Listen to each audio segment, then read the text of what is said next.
Hello, everybody, and thank you for joining me for today's Object Talk. My name is Frances Jeans. I'm the Interim Director at the Jewish Museum London, and I'd like to introduce this talk presented by Katie Powers, a doctoral candidate at the Parkes Institute for the Study of Jewish and Non-Jewish Relations at the University of Southampton. The Jewish Museum, over these past 2 years of COVID, has been exploring new ways of working. And one of those successes has been developing a partnership with the Parkes Institute and our desire to support academic research into the over 40,000 items in our collection. Katie researches London's East End Yiddish theatre, and today she will tell the story of the 1946 Yiddish production of William Shakespeare's The Merchant of Venice, using 3 photographs from our collection. Katie uses scripts as well as non-written archive items like photographs, costumes, and props to interpret the past and create a better understanding of the context in which they were created and existed. Katie shows how imagery of costumes and stage scenery can be used to understand a production and performance in the absence of recordings, and aims to share this story of post-war Yiddish theatre through this lens. We hope you enjoy this talk. Hello everyone, and thank you for joining me for this week's Object Talk. My name is Katie Power, and I'm a doctoral researcher based at the Parkes Institute for the Study of Jewish and Non-Jewish Relations at the University of Southampton. For many years, I've researched Yiddish theatre in London, and my doctoral thesis focuses specifically on the history of Yiddish theatre in London during and after the Second World War. Today, I'm going to speak to you about a collection of photographs from the 1946 Yiddish production of William Shakespeare's The Merchant of Venice, performed by London's new Yiddish theatre company based at the Adler Hall in Whitechapel. Before I do this, I want to briefly explain how we came to the 40s in terms of the Yiddish theatre in London, because London was no stranger to Yiddish theatre at this point. There's evidence of Yiddish performances in London in the late 1800s, including in music halls and taverns in times before an established venue. It had been created by and for the Jewish immigrants from Eastern Europe, who arrived in London's East End in the late 19th century, with approximately 100,000 Jewish people settling during this time. The Yiddish theatre had a consistent presence from this point until the 1940s, and London was the only European city to hold regular Yiddish performances throughout the Second World War. There are even reports of performances in the air raid shelters during the Blitz. In the immediate aftermath of the war, 2 companies thrived in London's East End, and those involved committed themselves to the continuation of Yiddish cultural life, motivated by a strong desire to maintain the Yiddish language. So I'm going to share with you now the first of the photographs that I'm going to discuss. So it was in this post-war context that the artistic director of the new Yiddish theatre company, Abish Meisels, completed a translation of Shakespeare's The Merchant of Venice. Now, he was not the first to translate the play, and in fact, Shakespeare had been translated into Yiddish a number of times from the late 1800s. The Yiddish theatres boasted translations, adaptations, and reworkings of Shakespeare's plays in their repertoire throughout their history. But Meisels wanted his translation to stand out as a truly literal translation of the text, without the deviations seen in other productions. It was billed as word for word, which is not entirely true, but it was indeed very close and saw far less changes than some of its predecessors.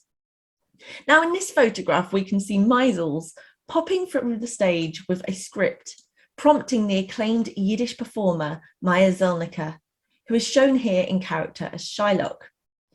But how did they even get to this stage? Now, Meisels started working on the text in the spring of 1946.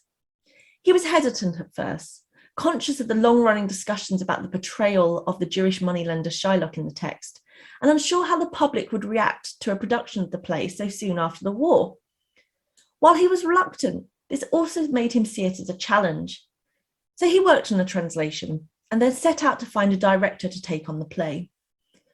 Now, at this point, the company was newly affiliated with the British Arts Council, and so they used their connections to contact Robert Atkins, former director of the Shakespeare's Memorial Theatre in Stratford and co-founder of the Regent's Park Open Air Theatre. Atkins, who spoke not one word of Yiddish, was a highly esteemed name to have working on the project due to his connections with the British theatre.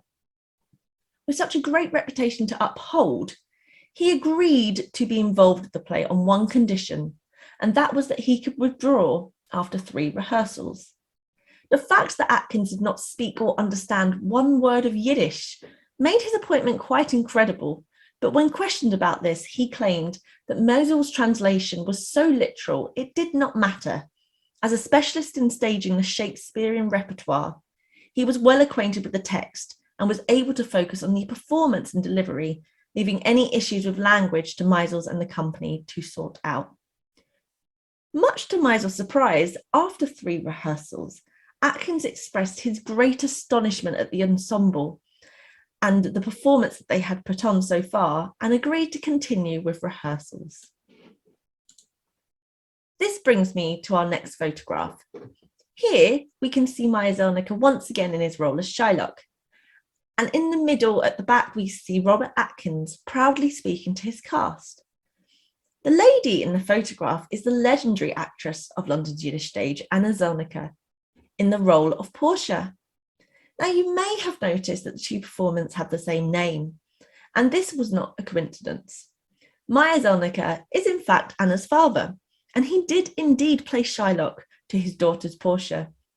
As far as I know, this is the first and only time this has happened. And this is more than anything just a mark of their prestige as a pair on the Yiddish stage. They more often than not took leading roles in productions that they performed. And they both had very successful careers off the Yiddish stage too. Aside from this, my immediate reaction to this photograph concerns the costumes. Seldom did Yiddish theatre in London have access to such lavish costumes as we see. In her memoir, Anna Zelnicke recalls that the company were able to spend lavishly on this particular production costume-wise. They opted for what they considered to be historically accurate costumes that we'd normally see when performing a classic such as Shakespeare. And you can see that they really tried their best to emulate this. So while we can see Atkins speaking to the cast here, what we can't see is the performance itself. But that's what the next photograph captures. While I don't have a recording to share with you, photographs such as these really help us in piecing together the history of a production. Here we can see one of the pivotal scenes, the trial scene in Act 4. We can see far more of the costumes here, and also far more of the cast. So here you can see Anna Zelnicke in her role as Portia in this scene, and you can of course see Shylock as well. We also get a preview of the set, which were quite elaborate, considering the stage is very, very small at the Adler Hall. This wasn't a dedicated theatre, and there seems to have been considerable investment in bringing something worthy of the play's magnitude. Now, the company did indeed have their own set designer, and the theatre's monthly publication, The Theatre Mirror, makes clear that these sets were in fact created in-house, which is an impressive feat. Now, the play was considered a moderate success, actually. It ran for 6 consecutive weeks, which was a long time for a Yiddish performance in London. It received rave reviews from both Yiddish and non-Yiddish press, showing its wide-ranging appeal. And Zelnicke himself received incredibly high praise for his portrayal of Shylock. Now, there was much discussion and debate about how he portrayed him, and the company of the theatre were just thrilled with the attention and the acclaim that they were receiving. And Meisels writes in his memoirs that it was one of their greatest successes. This tale is one of many fantastic stories from this era of Yiddish theatre in London, and many of which can be told through items in the collection here at the museum. But I thank you today for joining me for this brief look at this wonderful production of The Merchant of Venice in London, and I hope to join you again soon. Thank you.